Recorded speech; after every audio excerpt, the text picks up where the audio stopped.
말을 이어서 하나님의 말씀을 제가 전하고 싶어요.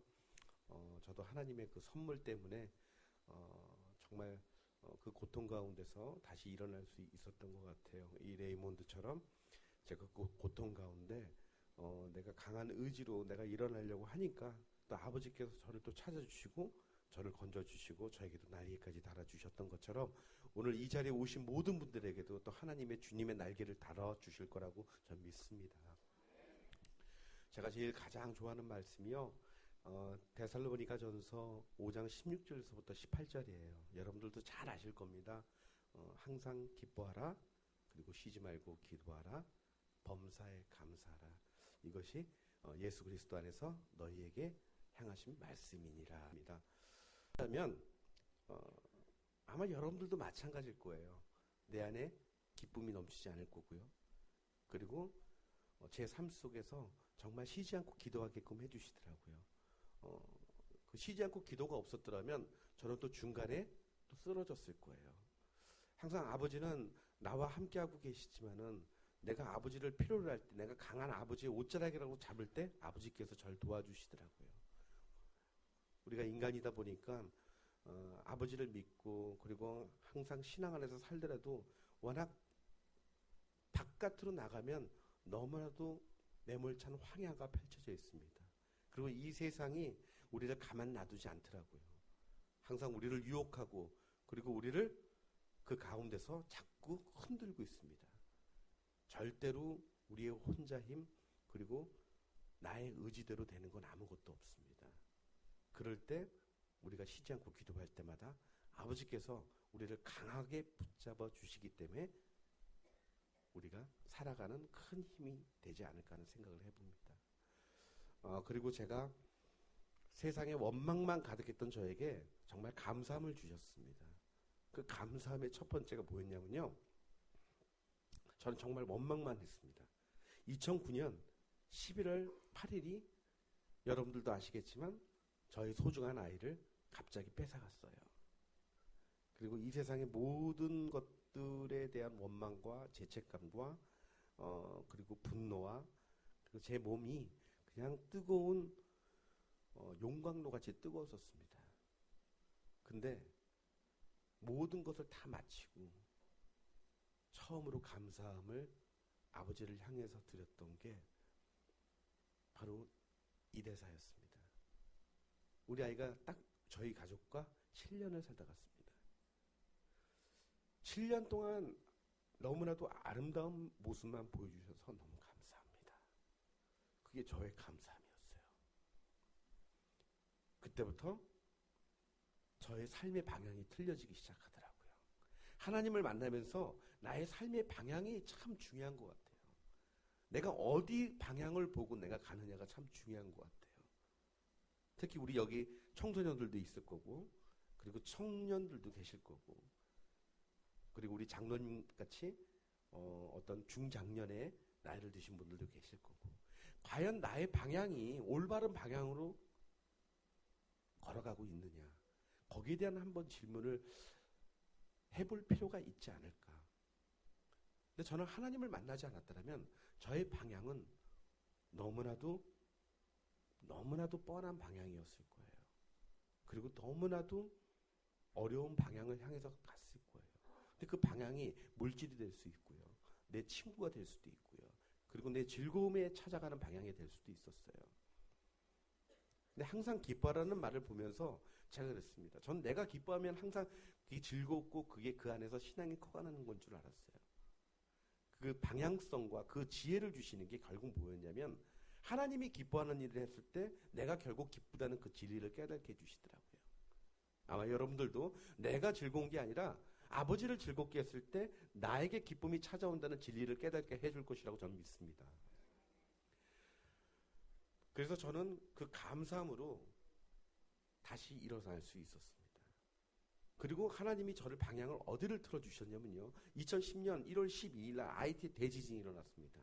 50만 명의 피해자와 그리고 18만 명의 사망자가 생겼어요.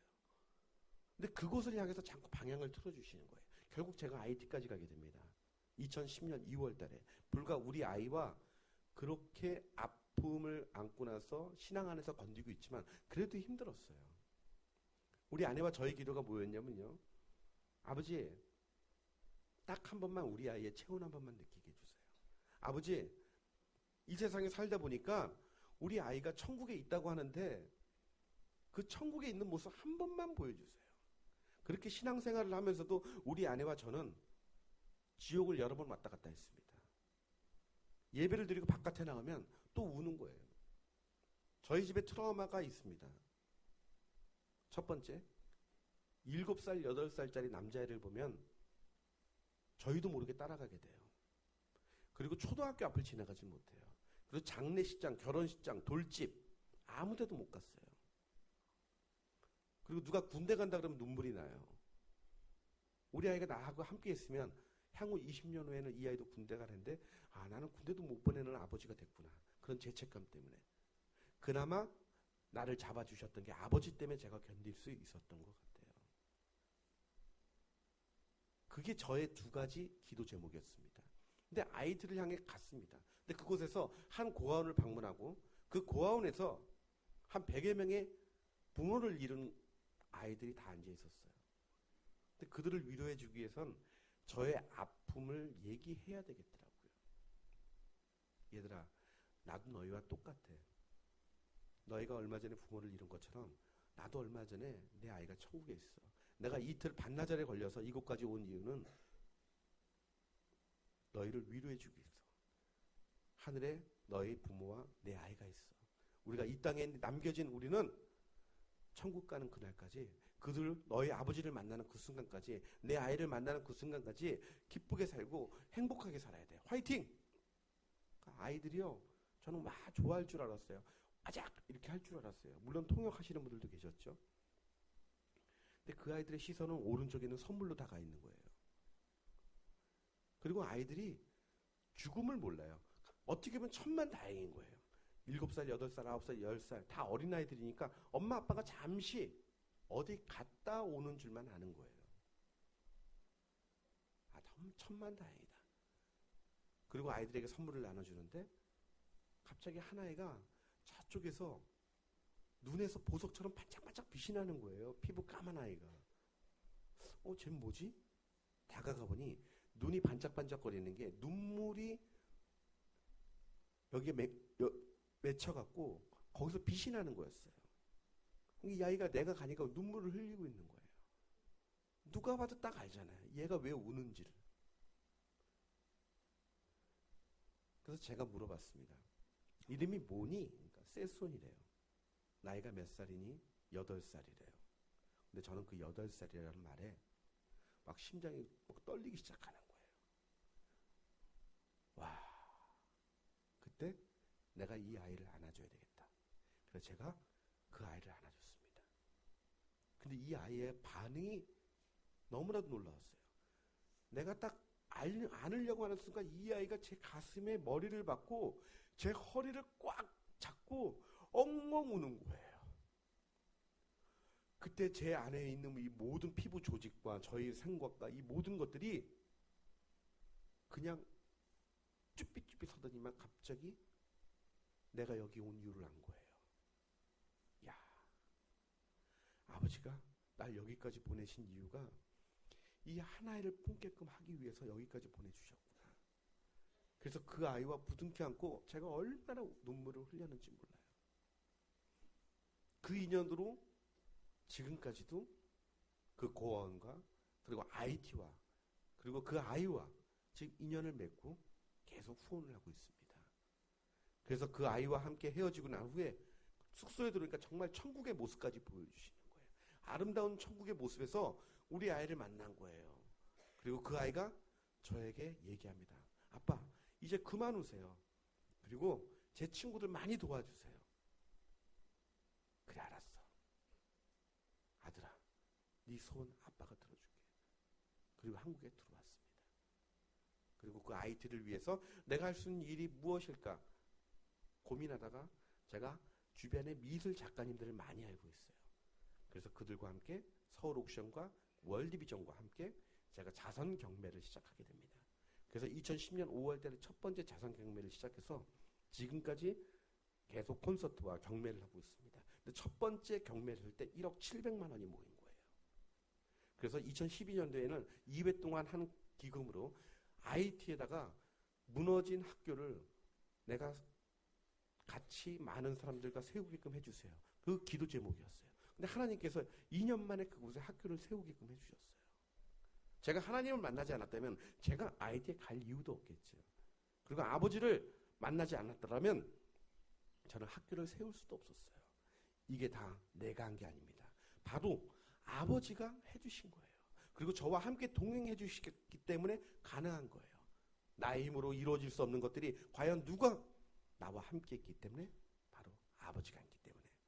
아마 여러분들도 지금 경기가 안 좋고 어려움이 닥칠 때라도 나 혼자는 도저히 불가능합니다. 하지만 아버지와 함께하면 가능하다 저는 믿습니다. 그렇게 해서 IT에 한국에 와서 몇 년 동안을 봉사하고 그리고 우리 아이가 또 생겼습니다. 우리 아이가요. 원래 좀 스토리가 제가 깁니다. 근데 오늘 목사님께서 최대한 20분 해서 제가 편집하고 있습니다. 지금 머릿속으로 편집하면서 지금 하고 있는 겁니다. 왜냐면 그 얘기를 미리 안 해주셔갖고 제가 여기에서 들은 바람에 제가 보통 간증하면 1시간에서 1시간 반을 하거든요. 예, 그래서 아마 주한 장로교회에서도 저한테 그런 시간을 주셨는데 오늘은 제가 최대한 빨리 편집을 하는 겁니다. 그러니까 조금 퐁당퐁당하기도 합니다. 네. 하지만 그 IT에 갔다 와서 몇 년 동안을 그렇게 헌신을 하고 그리고 제가 이제는 무엇을 할까 고민을 하다가 저희가 많은 기도를 했어요. 그 전에 우리 아내와 함께 필리핀 봉사를 갔다 온 적이 있습니다. 거기서 많은 은혜를 받고 이거는 분명히 하나님의 사인이다 그랬어요. 어떤 사인이냐? 그 필리핀 아이들 부모들이 산모들이 임신을 하는 엄마들이 우리 아내와 제가 3명의 아이를 그날 다 받았어요. 새 생명을 다 받은 거예요. 근데 그게 다 아들이에요. 그리고 마지막 아이는 우리가 이름까지 줘줬어요. 제가 아브라함이라고. 믿음의 자손 아브라함이 이름까지 줬어요. 그러니까 그 주변에 같이 갔던 장로님들이 저희 가족과 제 아내를 위해서 기도를 해주시는 거예요. 분명히 아버지께서 이 가정에 또 다른 생명을 선물로 주실 거라고 믿습니다. 그리고 한국에 들어오자마자 우리 아내가 새벽 기도 다니기 시작합니다. 저도 열심히 새벽 기도했습니다. 근데 얼마 안 가서 이 새벽 기도하다가 제가 대성통곡을 합니다. 제가 아버지한테 어떤 기도를 드렸었냐면요. 제 아내와 어떤 기도를 드렸었냐면요. 아버지, 정말 필리핀에서 보여줬던 그 새 생명의 그 은혜 너무나도 아름다웠습니다. 아버지께서 저에게 선물을 주신다고 많은 분들이 저희 가정을 위해서 기도드린다는데 정말 그렇게만 된다면 너무 감사하겠습니다. 우리 메마른 우리 가정에 다시 새 생명이 태어날 수 있게끔 해주시면 너무 감사하겠습니다. 그 기도를 거의 얼마를 우리 아내와 계속 드렸어요. 근데 나중에 제가 눈물을 흘리더라고요. 미안한 거예요. 아버지한테. 이게 바로 중요한 것 같아요. 기도의 내용이 중요한 거더라고요. 여러분들은 과연 어떤 기도를 드리십니까? 남을 위한 기도를 많이 드리십니까? 나를 위한 기도를 많이 드리십니까? 저는 기도의 방향도 알았어요. 그때 깨닫게 해주셨어요. 그리고 저는 내 스스로 눈물을 흘리면서 회개를 했습니다. 내가 기도를 잘못 드렸구나. 아버지 죄송해요. 정말 제가 너무 욕심 많은 기도를 드렸습니다. 아버지는 벌써 오래전에 제가 IT에 처음 갔을 때 그 세손이라는 8살짜리 그 아이를 내가 품었을 때 벌써 저에게 자식을 선물로 주셨는데 저는 내 피부칠한 그 이유 하나 때문에 아버지의 기준이 아닌 나의 기준으로 제가 아버지한테 바라는 기도를 드린 것 같습니다. 이제부터 저 아버지한테 바라는 기도 드리지 않겠습니다. 그리고 그걸 다 내려놨어요. 그리고 저는 아버지를 위한 아버지가 기뻐하는 일만 찾아가겠습니다. 그래서 제가 섬기는 교회를 먼저 빌렸어요. 통째로. 우리 담임 목사님한테 가고 목사님 이 성전 저에게 빌려주십시오. 제가 많은 사람들을 구원하고 싶습니다. 그래서 내 동료들을 다 불렀어요. 딕펑스, 부활, 제가 김태원 씨하고 친하거든요. 뭐 김구라는 크리스찬을 아니에요. 그 친구는 불교라서 그런 데는 안 오더라고요. 그나마 부활은 천주교예요. 똑같은 신이라고 생각하기 때문에 그 형님은 흔쾌히 허락해 주시고, 그래서 부활도 오고, 그리고 믿지 않은 분들도 오시고, 그리고 뭐 소양도 오시고, 그리고 송솔나무도 오고, 그리고 박정호 형님, 하나님의 박정호 형님도 오시고, 정말 적절하게 크리스찬 연예인과 그리고 대중 가수들을 적절하게 섞어갖고 그 교회에서 한 2시간 반짜리 콘서트를 했습니다. 그때 많은 사람들이 IT의 어린아이들과 그리고 지구 반대편에 있는 굶주리고 못 사는 아이들에게 도움을 주고, 그리고 믿지 않는 사람들이 와서 하나님을 만난 거예요. 정말 제가 그 교회 맨 천장을 보는데요, 하나님이 이렇게 내려다 보시는 것 같았어요. 흐뭇해 하시는 것 같더라고요. 저도 모르게 막 눈물이 나더라고요. 놀랍게 그 다음날 정말 타이밍도 적절합니다. 우리 아내가 임신을 합니다. 임신할 수 없는 상황에서 임신을 합니다. 그리고 3개월째 되는 날 우리 아내가 하혈을 합니다. 그리고 하혈을 하면서 우리 아이가 떨어져 나가는 줄 알았어요. 유산되는 줄 알았어요. 근데 이 아이가 정말 기도로 다시 착상이 제대로 된 거예요. 그리고 7개월째 되는 날 우리 아내가 전치태반 확정이에요. 그리고 수술을 합니다. 우리 아이는 30분 만에 나옵니다. 우리 아내는 6시간 동안 나오지 않습니다. 그리고 온 세상에 축복해 줍니다. 온 세상에 2012년 1월 12일 날은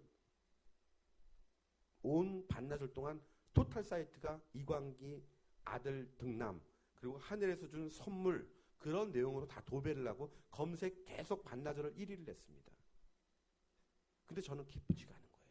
왜? 우리 아내가 안 나와요. 1시간, 2시간, 6시간 만에 나왔습니다. 온몸에 다 튜브를 끼고 체온이 다 떨어져갖고, 그리고 중환자실로 올라갑니다. 근데 그곳에 올라가니까 또 한 번 저희 트라우마가 겹칩니다. 우리 석규의 얼굴과 천국에 있는 우리 아이의 얼굴과 우리 아내의 얼굴이 또 오버랩이 됩니다. 겹쳐지는 거예요.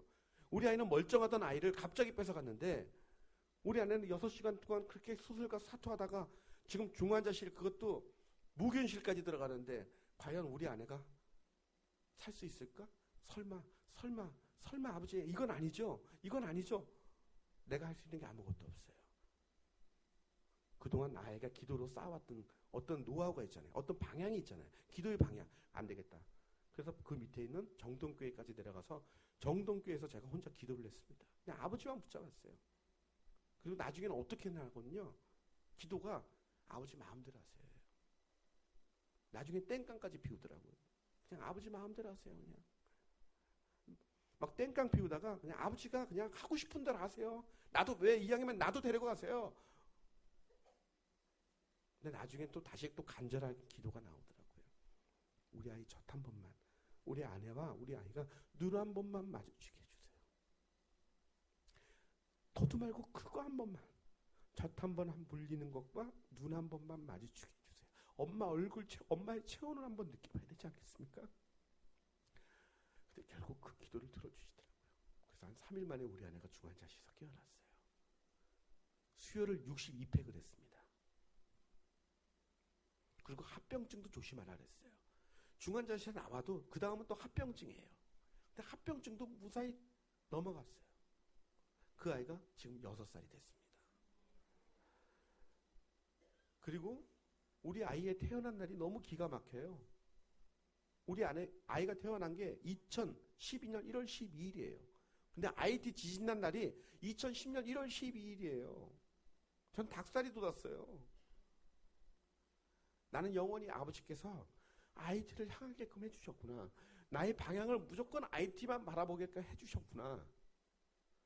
물론 IT가 나의 가장 중심이 되지만 그 사이드로 또 많은 협력자들과 아프리카, 그리고 국내 아이들, 그리고 믿지 않는 사람들 영혼을 위해서 우리 동료 연예인들과 콘서트, 다양한 방법을 통해서 아버지가 기뻐하는 일들을 찾아다니고 있습니다. 그리고 2013년 우리 아이 돌잔치예요. 우리 동료들이 다 돌잔치 하래요. 성대하게. 우리가 다 오겠다고. 근데 그때 갑자기 또 아이디어를 주시는 거야, 아버지가. 야, 이거 콘서트로도 가야 되겠다. 그래서 또 콘서트 했습니다. 다 부르니까 그 사람들이 한 곡씩만 불러도 한 3시간 걸리더라고요. 그러니까 이번에는 아예 극장을 빌렸습니다. 대극장을. 한 2,000석 극장을. 2,000석이 다 찼어요. 또 그곳에서 1:1 아동후원 결연을 하게 되고, 또 그곳에서 또 믿지 않는 분들이 또 믿고, 그리고 길 가다가 오랜만에 만나시는 분들이 그래요. 아, 이 선생님 때문에 한 아이를 후원하게 되는데 그 아이가 이렇게 크고 우리 아이가 이 아이들과 펜팔로 이렇게 편지를 주고받습니다. 근데 그럴 때 뿌듯함이 느껴져요. 근데 그분이 믿지 않든 믿던 간에 분명 언젠가는 아버지 앞으로 나온다는 얘기죠. 왜? 아버지가 주셨던 그 사랑을 받았기 때문에, 그 씨앗을 받았기 때문에 분명히 그 씨앗은 어느 곳에서든 그 씨앗을 뿌릴 수밖에 없게끔 되어 있거든요. 저는 항상 감사합니다. 저는 황무지였고 저는 우리 가족이 다 죽었다고 생각했어요. 이젠 시든 꽃이라고 생각했어요. 근데 그 척박감 속에 다시 아버지께서 봄을 맞게 해주시고, 그 봄 가운데 새싹을 돋게 해주시고, 또 새싹에서 잎사귀가 나게 해주시고, 그리고 나중에는 아름다운 꽃을 피게 해주시더라고요. 여러분들도 지금 고난 가운데 내 스스로가, 내 마음과 그리고 내 주변이 모두가 다 황무지가 됐더라도 그곳에서 분명히 아버지와 함께 하신다 그러면 분명히 그 안에 다시 새싹이 돋는다고 저는 믿습니다. 고난은 연장된 축복이라고 그랬습니다. 한경진 목사님이 그 말씀하셨어요. 저는 그 말씀에 너무 공감합니다. 고난은 결코 고난으로 끝나지 않습니다. 아버지와 함께 한다면 그 고난은 결국 축복으로 바꿔주시는 게, 그리고 기적을 일으켜주시는 게 바로 아버지의 사랑이라고 믿습니다. 여러분들 가운데서도 아버지께서 그런 사랑과 축복을 주실 거라고 믿습니다.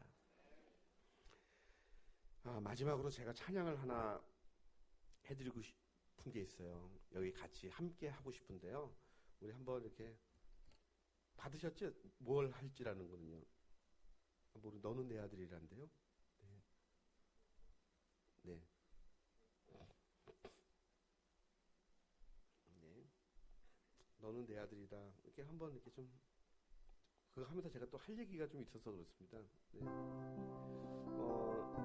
제가 이 노래를 처음으로 CCM이라는 곡을 처음으로 만난 게 이 곡이에요. 물론 다른 곡도 많이 들었죠. 하지만 내가 절벽 끝에서 이 노래를 만난 거예요. 그게 2010년 1월 달이에요. 아이디 가기 전. 우리 아내와 항상 예배당을 다니고 예배를 드리고, 그리고 집에 가면 네가 먼저 가라. 서로 미룰 때였어요. 그리고 당신이 남아있어. 내가 갈게. 도저히 이 아이가 천국 문 앞에서 헤매고나 있지 않을까. 교회에 있을 때는 참 편안한데 교회 바깥만 나가면 그 당시에 막 사탄들이 우리를 막 뒤흔들 때였어요. 한 번은 우리 장로님이 눈물을 흘리시면서 저한테 찾아오시더라고요.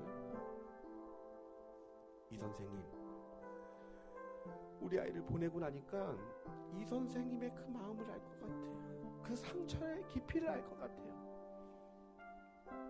근데 제가 그 장로님의 손을 제가 푹 붙잡았어요. 장로님, 걱정하지 마세요. 지금 이 슬픔이 우리에겐 슬픔이지만 그곳에서는 축복입니다. 너무나도 잘 있을 거예요. 하나님 곁에 잘 있을 겁니다. 그 장로님께서 하시는 말씀이 계속 큰 힘이 있습니다.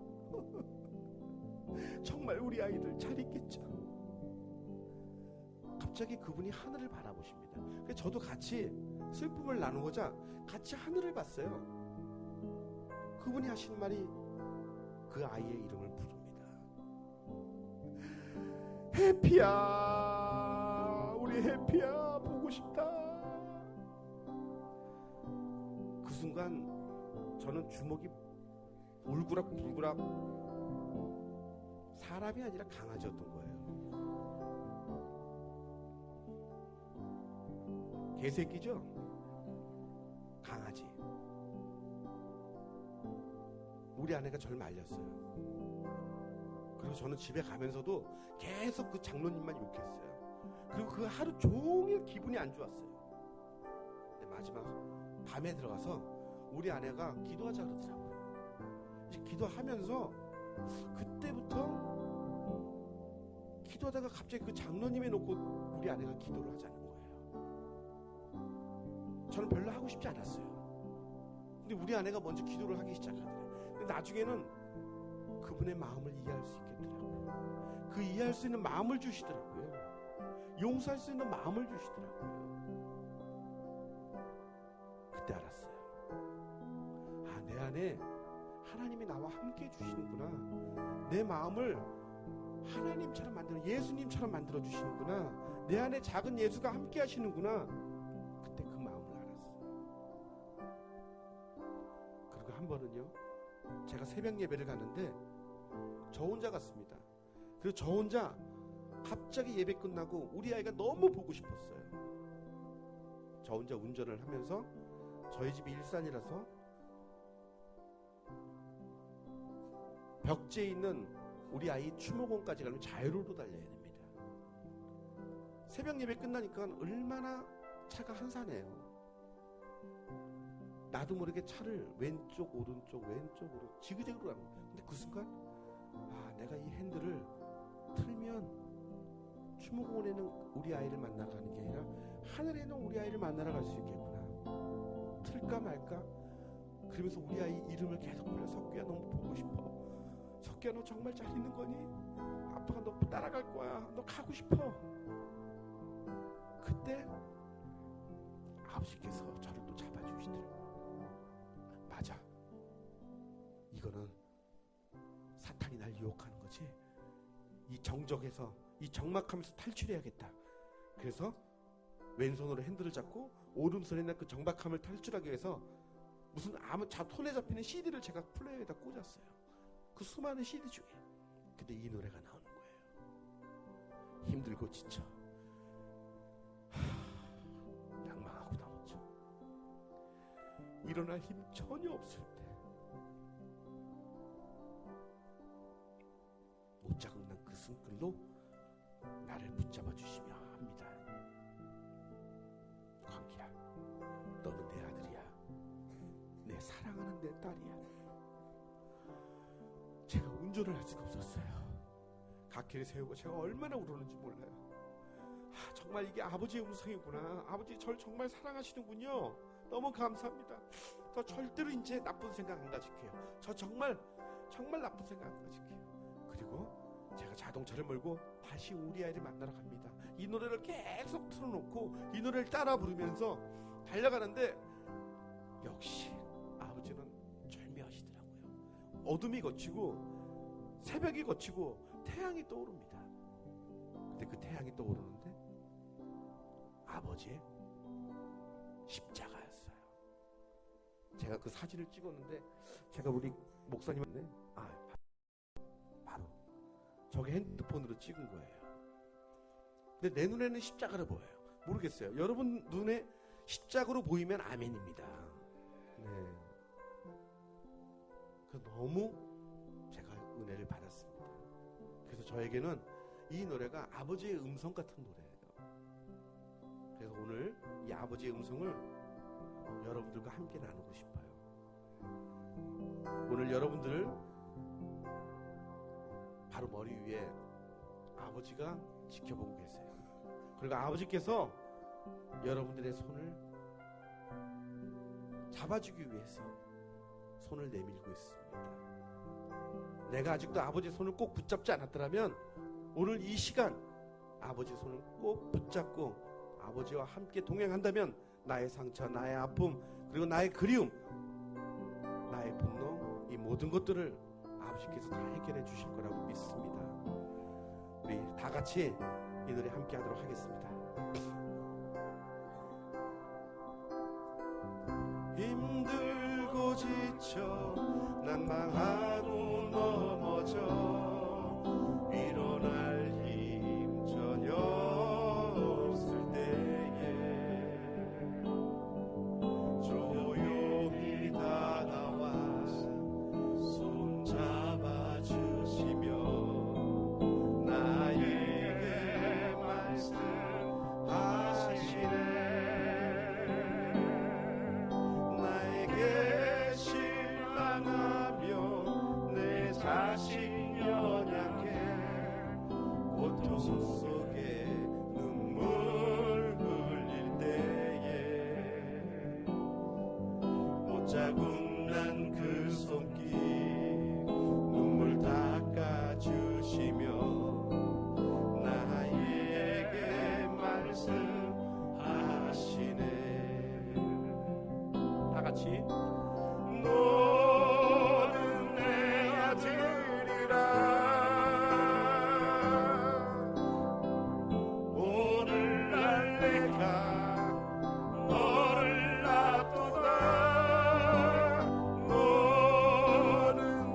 나에게 말씀하시네.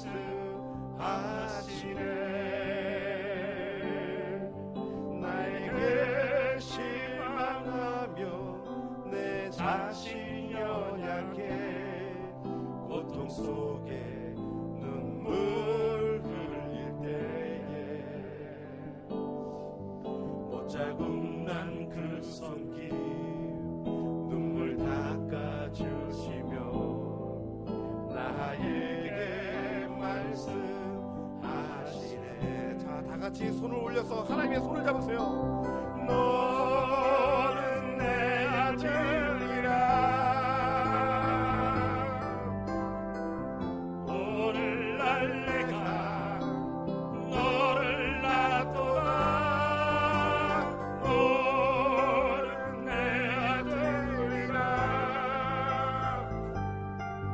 나의 사랑하는 내 아들이라. 언제나 변함없이 언제나 변함없이 너는 내 아들이라. 나의 십자가 고통 햇산의 그 고통으로 내가 너를 낳았으니 너는 내 아들이라. 오늘날 내가 너를 놔둬다. 너는 내 아들이라. 나의 사랑하는 내 아들이라. 너는 내 아들이라. 너는 내 아들이라. 오늘날 내가 너를 놔둬다. 너는 내 아들이라. 나의 사랑하는 내 아들이라. 아버지는 얘기하십니다. 나의 사랑하는 내 아들이라. 이 모든 영광 주님께 박수. 감사합니다.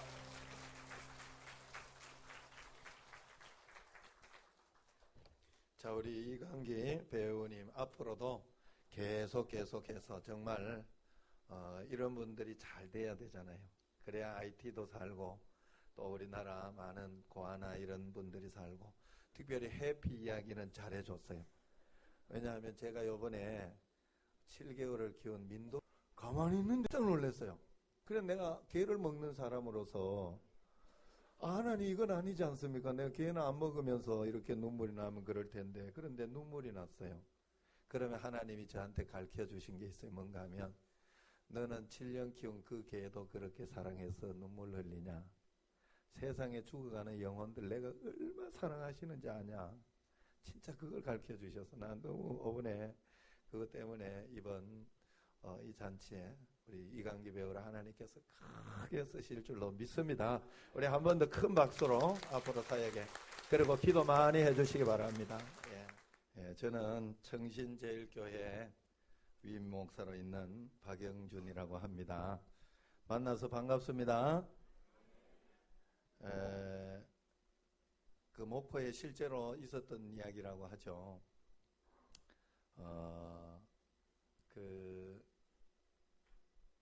어떤 목사님이 전도한다고 샬롬 하면서 다녔다고 그래요. 그러니까 이분이 이제 다니다가 전도를 받은 것이죠. 전도를 받았는데 이분이 교회를 나오기 시작하더니 한 3개월 잘 나오고, 그리고 난 뒤에 4개월째 되던데 이제 식사 함께 하자고, 목사님 식사 함께 하겠습니다, 사겠습니다 하면서 밥 함께 먹자고 그러더래요. 그래서 이제 밥을 먹으러 갔는데 그분이 식사하면서 이런 간증을 하더래요. 목사님, 저는 돈도 잘 벌고 건강하고 가정도 행복했는데 어느 날 몸이 아파서 병원에 가서 진찰 받았더니 의사가 간암 말기로 앞으로 3개월밖에 못 산다 했습니다. 그러니까 가족이나 주변 사람들이 다 죽을 걸 걱정하고 나도 곧 죽을 것이라고 절망하고 살고 있는데 목사님이 어느 날 저한테 와서 살롬 살롬 그러는 겁니다. 샬롬 인사를 했는데 살롬으로 들은 거예요. 그래서 자기가 생각한 나는 죽을 놈이 아니고 살 놈이다. 그런 생각이 들어 교회 나와 하나님을 믿었다는 거예요. 그리고 평강을 얻고 죽음이 두려워서 먹지 않고 있던 그 약도 먹으면서 운동도 하고 그렇게 했을 때 오히려 더 건강해지고 힘이 생겨서 멀쩡하게 지금 잘 살고 있다고, 지금 건강하지 않습니까? 이러면서 이렇게 간증을 하더래요. 그러면서 목사님께서 나에게 살롬 해주셔서 제가 살았습니다. 감사합니다 하더래. 옆 사람하고 한번 인사하겠습니다. 샬롬. 샬롬이라는 말은 평강하십니까? 평안하십니까? 하는 그런 뜻이에요. 히브리어로. 자, 오늘 초청되신 여러분들을 예수님의 이름으로 진심으로 환영합니다. 여러분의 가정과 일터 위에 우리 주님의 은혜가 함께 하기를 기원하고 축복합니다. 방금 우리는 충격적인 영화의 한 장면을 봤어요. 이 영화는 클리프 행어라고 하는 절벽 타는 사람이라는 그 영화의 한 장면입니다. 사랑하는 친구의 아내가 로프의 안전장치가 끊어짐으로 인해 까마득한 절벽 아래로 떨어질 그 절체절명의 순간에 그는 그녀에게 필사적으로 다가가서 그녀를 붙잡고 구하려고 했습니다. 그리고 그녀도 젖먹던 힘까지 다해서 그의 손을 붙잡고 나는 죽기 싫어 제발 내 손을 놓지 마라. 영어에 자막이 없었지만 그렇게 애원했지만 결국 장갑이 벗겨지면서 그녀의 외마디 비명을 지르며 끝이 보이지 않는 절벽으로 사라졌습니다. 거기까지였어요. 인간의 힘의 한계는 거기까지였습니다. 아무리 사랑해도 아무리 노력해도 아무리 힘이 있어도 거기까지였어요. 여러분은 이 장면을 보면서 무슨 생각을 하셨습니까? 저는 이 장면을 보면서 과연 우리가 이 세상에 살면서 정말 내가 내 인생을 다해 붙잡을 수 있는 것이 무엇이 있을까? 그것을 한번 생각해 보았습니다. 내가 생의 위기에 놓일 때, 내가 삶의 절체절명의 순간에 있을 때 우리는 과연 무엇을 붙잡아야 우리의 상황을 벗어날 수 있을까요? 우리가 생을 살다 보면 이 영화의 한 장면처럼 우리가 전혀 예기치 않던 일들을 당할 때가 많이 있습니다. 평생을 다해 일궈온 사업이 파산을 당할 때도 있고 사랑하는 남편이 갑자기 뇌출혈로 쓰러지기도 하고 행복한 미래를 꿈꾸며 했던 결혼이 불과 한 달 만에 파경을 맞기도 하고 아침에 멀쩡하게 학교를 간 아이가 저녁에 차가운 죽음이 되어서 돌아오는 기가 막힌 일도 있습니다. 그럴 때 우리는 한없이 어두운 절망의 골짜기로 떨어지는 것을 경험하게 됩니다. 아무리 내가 발버둥 치고 그 어떤 노력을 한다 해도 내가 그런 절망의 골짜기로 떨어질 때 우리는 무엇을 붙잡아야 하겠습니까? 여러분, 그럴 때 붙잡을 수 있는 것이 무엇이 있습니까? 사람들이 이 세상을 살아가면서 가장 많이 의지하고 붙잡으려 하는 것이 바로 재물과 돈일 것입니다. 그러면 돈과 재물이 우리를 사망의 음침한 골짜기에서 구해줄 수 있는가요? 결코 그렇지 않습니다. 돈과 물질은 결코 우리를 구원해 줄 수 없고 우리를 진정한 행복으로 인도해 줄 수가 없는 것입니다. 다시 말해서 재물은 우리가 끝까지 믿고 의지할 것이 못 된다는 말이에요. 돈과 물질은 우리에게 잠깐의 기쁨과 만족과 편안함을 가져다 줄 수는 있습니다. 그러나 그 이상은 아닙니다. 재물은 결코 우리를 사망의 음침한 골짜기에서 구원해 주지 못한다는 거예요. 몇 년 전에 한국을 대표하는 세계적인 기업의 총수의 막내딸이 미국에서 스스로 목숨을 끊는 안타까운 일이 있었습니다. 아마 여러분들 가운데 그 사건을 기억하는 분도 있을 것입니다. 제가 그 비극적인 사건을 이 시간에 소개하는 것은 재물이 결코 우리를 사망의 음침한 골짜기에서 구해주지 못한다는 것 교훈을 받고자 함에 있습니다. 그 부모의 천문학적인 재산이 그 당시 겨우 26살에 불과한 사랑하는 막내딸의 죽음을 맞아주지 못했다는 거예요. 그리고 그 당시 그 딸은 세상을 떠날 때 자기가 소유한 재산이 2200억이었다고 합니다. 우리나라에서 순재산만 2200억 원을 소유한 사람이 과연 몇 명이나 될까요? 그런데 우리와 같은 일반인들은 상상하기조차 힘든 그 많은 재산을 소유한 그 사람이라면 무엇이든지 다 할 수 있다고 생각하지 않았겠냐 하는 것입니다. 그러나 그 엄청난 돈이 그 젊은이의 생명에 아무런 도움을 주지 못했고 그녀가 사망의 음침한 골짜기로 떨어지는 것을 붙잡아 주지 못했습니다. 돈이면 무엇이든지 할 수 있다고 믿고 오늘 현대인들이 돈이 우상이 되어 있는 이 시대에 그녀의 이 비극적인 사건은 있을 수 없는 교훈이 아닐 수가 없습니다. 돈과 재물은 우리를 사망의 음침한 골짜기에서 건져주지 못해요. 어떤 분이 무명의 어떤 분이 이런 글을 썼더군요. 돈으로 침대는 살 수 있으나 잠은 살 수 없다. 돈으로 책은 살 수 있으나 지혜는 살 수 없다. 돈으로 장식품은 살 수 있으나 아름다움은 살 수 없다. 돈으로 먹을 것은 살 수 있으나 식욕은 살 수 없다. 돈으로 사치품은 살 수 있으나 교양은 살 수 없다. 돈으로 집은 살 수 있으나 가정은 살 수 없다. 돈으로 오락은 살 수 있으나 행복은 살 수 없다. 돈으로 약은 살 수 있으나 건강은 살 수 없다. 돈으로 노예는 살 수 있으나 친구는 살 수 없다. 그렇습니다. 우리가 조금만 생각해봐도 돈으로 할 수 없는 것이 너무나 많습니다. 그러므로 돈과 물질은 결코 우리 생업 위기에서 붙들고 의지할 것이 아니라는 거예요. 그런가 하면 어떤 사람들은 사랑에 목숨을 거는 사람도 있어요. 그들은 부부간의 사랑, 부모 자식 간의 사랑, 그리고 친구와의 우정 등을 통해서 매우 소중히 여기고 그 사랑과 우정에 의지합니다. 물론 우리가 생애 커다란 위기에 놓일 때 가족과 서로 사랑하는 이들이 함께 위로하고 안아주고 격려하는 것이 우리에게 큰 힘이 된다는 것은 사실입니다. 몇 년 전에 쉼터라고 하는 잡지에서 성인 1000명을 대상으로 이 세상에 살면서 가장 중요하다고 생각되는 행복의 기준이 무엇인가 묻는 설문조사를 한 적이 있어요. 그런데 그때 응답자들 중에 35%가 사랑이라고 대답을 했습니다. 그러니까 10명 중 거의 4사람을 꼽은 것이죠. 그리고 명예나 돈이다 그렇게 대답한 사람이 그 다음 순위로 나왔어요. 맞습니다. 많은 사람들은 사랑이 행복의 조건이라고 생각을 합니다. 그러나 여러분 안타깝게도 이 세상에는 우리가 절대로 믿을 수 있는 사랑이 없습니다. 정말 솔직히 말해서 내가 끝까지 믿고 붙잡을 수 있는 사랑이 이 세상에 과연 있을까요? 우리가 아무리 서로를 사랑한다고 해도 결국 타락한 인간의 본성은 이기적인 사랑일 수밖에 없습니다. 그래서 우리에게는 이기적인 사랑은 있어도 이타적인 사랑, 더 나아가서 자기 희생적인 사랑은 찾아볼 수가 없어요. 죄송한 말씀이지만은 우리가 어려서부터 하늘같이 믿어온 부모의 사랑에도 사실은 한계가 있습니다. 저도 가끔씩 이렇게 속을 썩이고 그러면요, 사랑하는 마음은 가지고 있는데 내가 왜 저걸 왜 낳았나 하는 그런 생각이 정말 많이 들 때가 있어요. 나도 나쁜 부모죠, 진짜.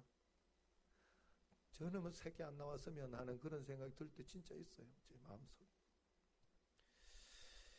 성경에도 보면 그런 내용들이 있어요. 예를 들어 구약 성경에 보면 이스라엘이 이방 민족의 침입을 당해 영토가 초토화되고 끝내 수도가 포위되었을 때 아무것도 먹을 것이 없었을 때 성 안에 갇혀 있는 사람들이 너무 굶주린 끝에 부모들이 서로의 자식들을 삶아 먹는 그런 일이 있었다고 성경이 기록하고 있어요. 역사상 이런 일들은요, 여러분 비일비재했습니다. 저는 2011년에 아프리카의 소말리아에 있는 그 60년 만에 가뭄이 들이닥쳐 몇 달 만에 29만 명이 굶어 죽은 그 사건을 보도한 것을, 그 기사를 읽다가 눈시울을 적신 적이 있습니다. 그 기사는 기근과 목마름으로 인해서 소말리아 엄마들이 생사의 피난길에서 탈진한 자식들을 버릴 수밖에 없었던 비참한 행렬에 대한 그런 내용이었습니다. 29살의 한 엄마는 1살 배기 딸을 등에 업고 4살 난 아들의 손을 잡고 케냐에 있는 난민촌을 향해 떠났습니다. 소말리아를 덮친 60년 만의 가뭄으로 그녀의 마을에는 자고 나면 사망자가 속출했습니다. 안전체로 죽을 바에야 차라리 유엔 난민촌에 있는 케냐로 목숨을 걸고 가야 했던 것이죠. 그녀는 아이들을 데리고 사막을 2주 동안 걸었습니다. 용케 따라오던 아들이 끝내 타는 태양 아래 쓰러졌습니다. 얼마 남지 않은 물을 아들의 얼굴에 뿌려보았지만 아들은 일어나지 못했습니다. 함께 피난 중이던 다른 가족들에게 도움을 청했지만 모두 다 자신들의 생존이 급한 상황이라 아무도 도와주지 않았어요. 결국 그녀는 부모로서 감당할 수 없는 결정을 할 수밖에 없었습니다. 아들을 데려가려면 가는 길에 결국 엄마도 그리고 등에 업힌 또 다른 아이도 다 죽습니다. 그녀는 결국 아이를 그대로 놓고 찢어지는 가슴을 움켜잡고 피눈물을 흘리며 발걸음을 옮길 수밖에 없었습니다. 물론 이 이야기는 아주 극한 상황에서 참혹한 이야기들이지만 이때 탈진한 자식들을 버릴 수밖에 없는 비참한 행렬은 수없이 이루어졌고 많은 부모들이 생사의 피난길에서 아이들을 그렇게 포기할 수밖에 없었다고 하는 기사를 보도하고 있는 것을 보며 눈물을 삼키지 않을 수 없었습니다. 그렇습니다. 정말 안타까운 모습이지만 인간이 본능적으로 품고 있는 가장 원초적인 부모와 자식 간의 사랑도 이렇게 죽음의 골짜기에 처한 상황에서는 무너질 수밖에 없습니다. 그렇다면 부부 간의 사랑은 어떻습니까? 또 형제 간의 사랑은 믿을 수 있나요? 더 나아가 이성 간의 사랑을 믿고 의지할 수 있을까요? 죄송하지만 아닙니다. 믿을 수 없습니다. 지난 여름에 한 가정 사역기관에서 기혼 남녀 1000명을 상대로 결혼 생활에 대한 인식조사를 했는데 그중에 다시 태어나도 내가 현재 배우자와 다시 결혼하겠는가 하는 질문에 남성은 42.6%가 그렇다. 여성은 22%만이 그렇다. 답을 했다 그래요. 이 설문이 충격적인 것은 현재 자신의 아내를 탐탁하게 여기지 않는 남자가 10명 중 4명이 넘는다는 것이고 여자의 경우는 더욱 심각해서 78%가 다시 태어날 경우 현재의 남편과 결혼하기를 거부한다. 그랬다고 그래요. 남자들이 너무 당황스럽죠. 충격적인 일입니다. 여러분, 이런 상황에서 우리가 과연 부부의 사랑도 의지할 수 있을까? 우리가 생에 크다는 위기에 놓일 때, 사망의 음침한 골짜기에 떨어져 갈 때 부부간의 사랑이 우리를 붙잡을 수 있는 끈이 될 수 있느냐 하는 겁니다.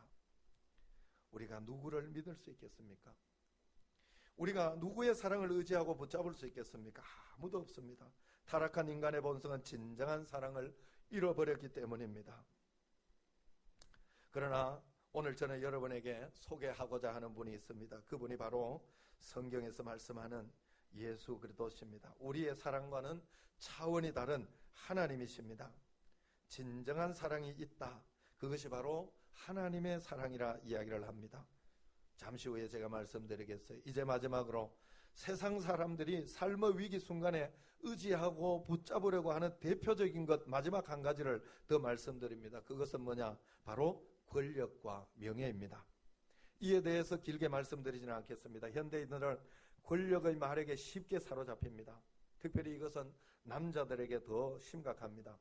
그래서 권력은 흔히 남자들의 생애 목표가 되기도 하는데 권력을 잡으면 명예와 돈 그리고 섹스가 함께 따라오기 때문에 그렇습니다.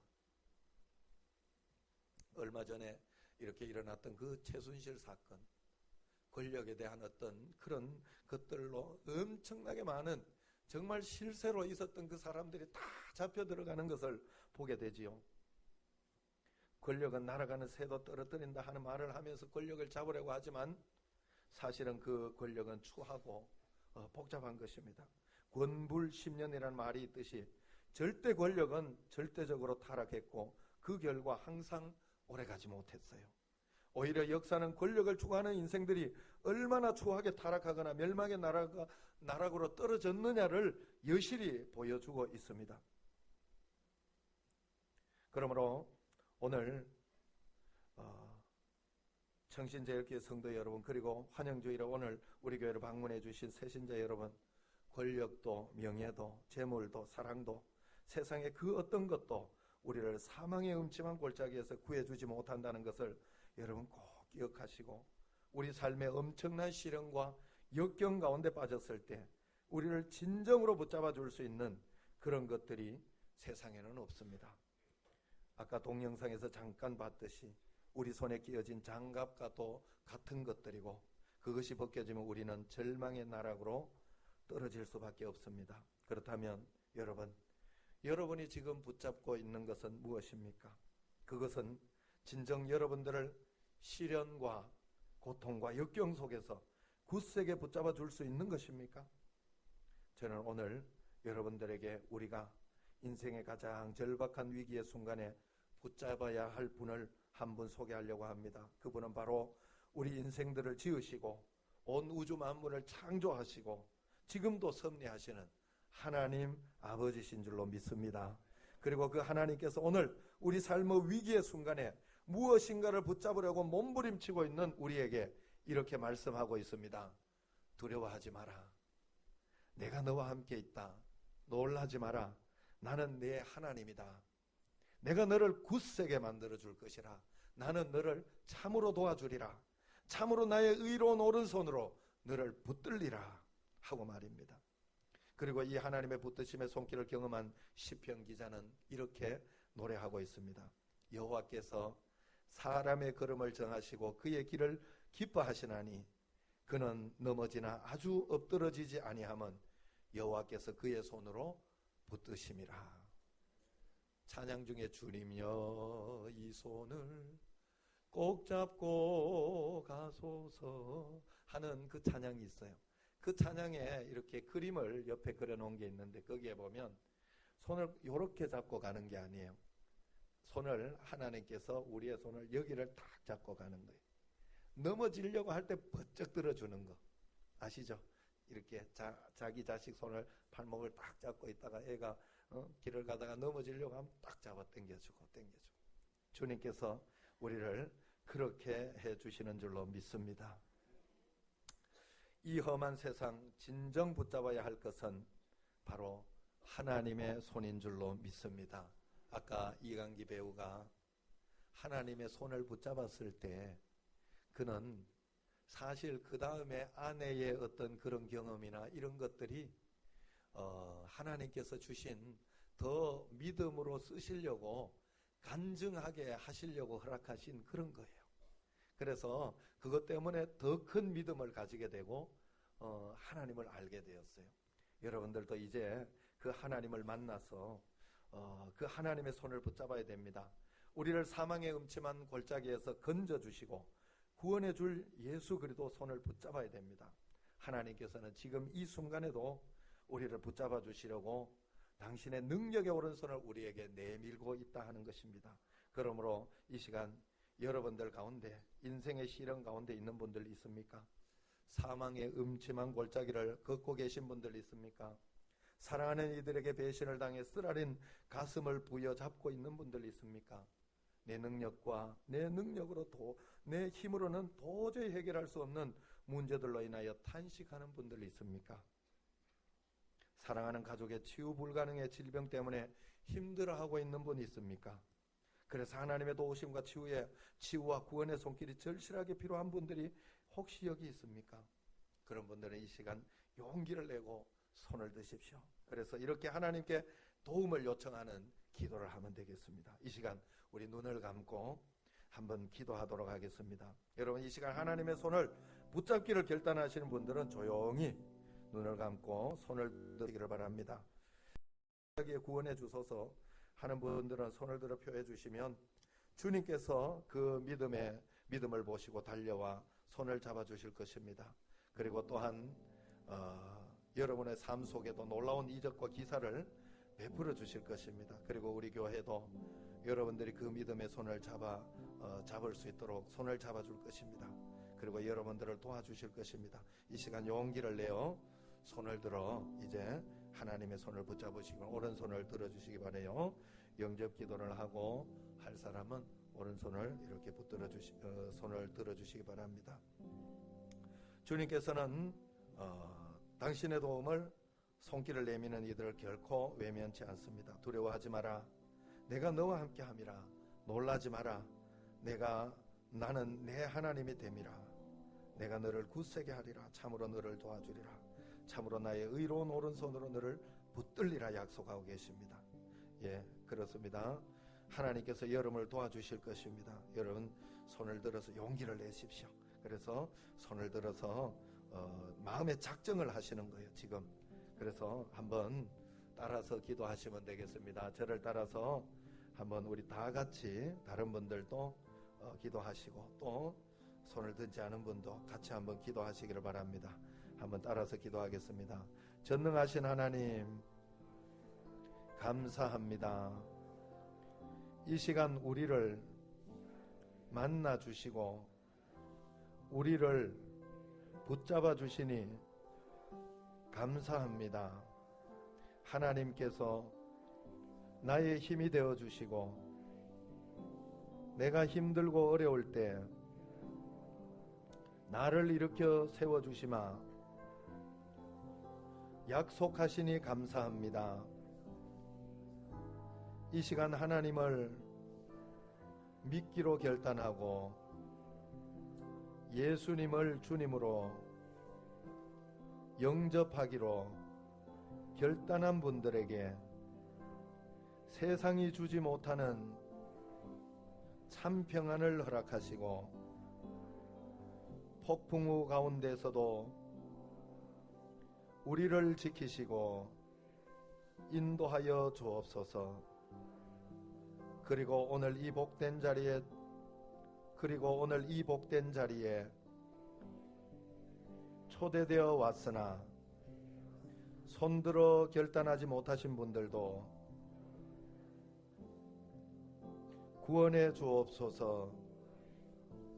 그들의 그 마음 속에 고백도 들으시고 그들도 구원하시고 그 이름을 하늘의 생명책에 기록하여 주옵소서.